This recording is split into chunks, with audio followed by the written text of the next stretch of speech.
गुलनाज ने एल्विस से धर्म का नाता तोड़ के धर्म का संबंध तोड़ के शादी की थी। पर उसे क्या पता था कि ये शादी पूरी नहीं हो पाएगी, ये शादी बीच में ही टूट जाएगी।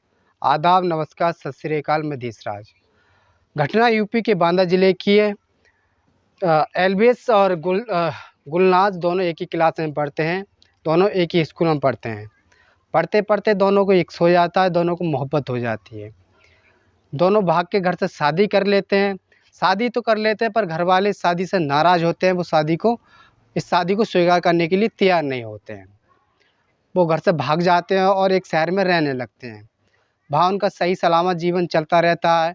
एल्विस जो एक फैक्ट्री में नौकरी ढूंढ लेता है और वो वहाँ जॉब करने लगता है।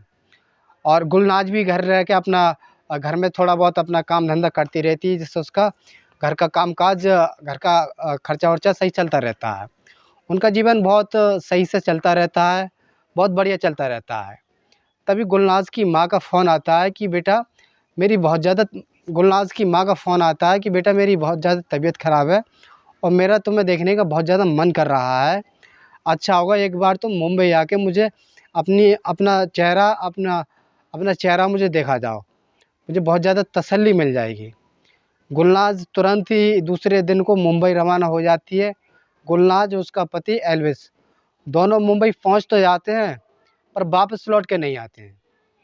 वो जैसे ही पहुंचते हैं, पहुंचने के बाद वहाँ ठहरते हैं, वहाँ रुकते हैं, एक रात रुकते हैं। सुबह को जब वो घर आ रहे होते हैं तो उसका भाई सलमान कहता है कि एल्विस आप एक दिन और रुक जाइए, अगले दिन ही आप चले जाना, बहुत दिन में तो आप आए हुए हो जहाँ पे। तभी एल्विस को बाहर घुमाने के बहाने ले जाता है और एल्विस को रास्ते में ही उसके अपने दोस्त के साथ मिलकर उसे मार देता है। मारने के बाद उसकी डेड बॉडी जो है कुएं में फेंक देता है। जब वो पुनः जब घर के लिए जब वापस आता है तब गुलनाज उससे पूछती है कि एल्विस कहाँ है। तो सलमान कहता है कि एल्विस तो घर चला गया मुझे गैर बताए हुए। तो गुलनाज कहती है कि सलमान तुम कुछ मुझसे छुपा रहे हो, तुम वो बता ही नहीं रहे हो जो तुम जानते हो, तुमने ज़रूर कुछ ना कुछ एल्विस के साथ किया है। तो सलमान कहता है कि गुलनाज अपना मुंह बंद रख, मैंने कुछ नहीं किया है, वो एल्विस यहाँ से चला गया।